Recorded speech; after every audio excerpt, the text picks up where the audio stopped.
Hello everyone, मैं गौरव शुक्ला आपका tech expert YouTube channel में स्वागत करता हूं। तो आज के इस वीडियो में हम लोग एक क्वेश्चन कवर करने वाले हैं जो कि रिकर्सन बेस्ड क्वेश्चन है और ये सी प्रोग्रामिंग में क्वेश्चन दिया हुआ है।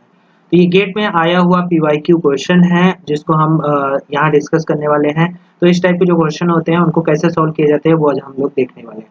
तो सबसे पहले इस क्वेश्चन में अगर आप देख पा रहे होंगे तो इस क्वेश्चन में एक सी की प्रोग्रामिंग है जिसमें दो मेथड है। एक हमारा फॉर नाम का मेथड है जिसमें दो पैरामीटर पास हैं, एक एन और एक सम। अगर इन दोनों में आप देखोगे तो जो बेसिकली इस कोड में मेन मेथड में आप देखो तो एक हमारा सम यहाँ पे क्या कहते हैं सम प्रिंट हुआ है और एक हमारा यहाँ पे के प्रिंट हुआ है और जे प्रिंट हुआ है। ठीक है, मतलब के और जे कैलकुलेट हो रहा है। अगर आप इसमें नोटिस करो, इस फू वाले मेथड में नोटिस करो तो क्या सम का कोई रोल आपको दिख रहा है? सम का, क्योंकि सम हमारा प्रिंट कहीं नहीं हो रहा है। इसका मतलब सम का ना तो हमारे के में यूज आ रहा है ना तो इस प्रिंट में यूज आ रहा है। दैट मीन्स कि हमें सम कैलकुलेट करने की नीड नहीं है। वहीं अगर मैं के और जे की बात करूं तो जे का भी हमारा कोई रोल है नहीं इसमें खास। किसका रोल है? हमारा रोल है हमारा बिल्कुल के का रोल है। तो अगर के का रोल हम देखें तो ये कॉलिंग इटसेल्फ है, यानी फंक्शन कॉलिंग इटसेल्फ, फंक्शन खुद को कॉल कर रहा है।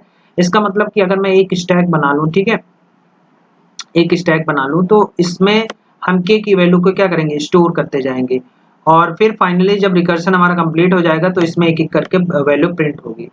तो अगर आप देखो एन की वैल्यू सबसे पहले यहाँ पास होती है, वो यहाँ कॉल होता है, यहाँ से कॉल होने के बाद यहाँ जाएगा। तो के की वैल्यू एक्चुअली में रिप्लेस हो जा रही है, मतलब ए की वैल्यू यहाँ से पास हो रही है जो कि एन में जा रही है। तो एन इज इक्वल टू सबसे पहले जो जाएगा वो होगा 2048 और जो k की वैल्यू होगी वो फर्स्ट टाइम क्या होगी? 8 होगी, यानी यहाँ पे k की वैल्यू 8 आएगी। फिर उसके बाद यहाँ पे देखिए j की वैल्यू जो है वो पास हो रही है। दैट मीन्स कि j का बस इतना सा रोल है कि हम j को 10 से जब डिवाइड करेंगे, दैट मीन्स कि यहाँ पे फर्स्ट टाइम 2048 को 10 से जब डिवाइड करेंगे तो आंसर हमारा आएगा 204। ठीक है, ठीक है, जे हमारा यहाँ पास होगा। फिर उसके बाद फंक्शन को फिर से कॉल किया जाएगा। तो अब की बार क्या होगा? 204 को डिवाइड करेंगे, उसका रिमाइंडर जो आएगा तो के की वैल्यू अब की बार मिलेगी 4, यानी यहाँ पे हमारा आएगा 4। फिर उसके बाद अगर आप देखोगे तो यहाँ 20 पास होगा। फिर 20 में अगर आप डिवाइड करोगे तो आंसर आएगा 0।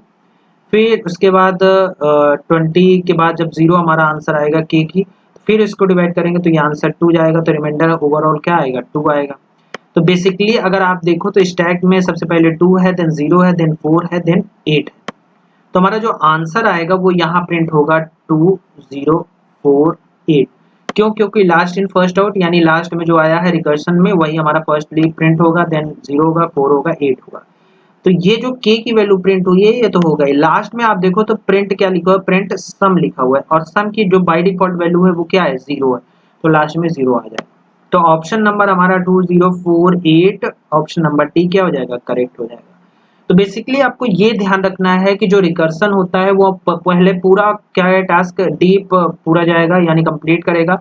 उसके बाद उसकी वैल्यू एक एक करके प्रिंट होगी। तो इसमें ध्यान देने वाली बात ये थी कि सम का कोई रोल नहीं है। दूसरी ध्यान देने वाली बात ये थी कि जे एज अ एन वैल्यू हमारी बार बार क्या हो रही है? भेजी जा रही है और के यानी रिमाइंडर हमारा स्टोर होता जा रहा है। तो स्टैक में हमने स्टोर कर लिया सारी वैल्यू को। फिर फाइनली हमने 2048 इसमें एक एक करके लास्ट इन फर्स्ट आउट के अकॉर्डिंग मैंने यहाँ पे उसको प्रिंट कर दिया और फाइनली हमारी सम की वैल्यू 0 होगी।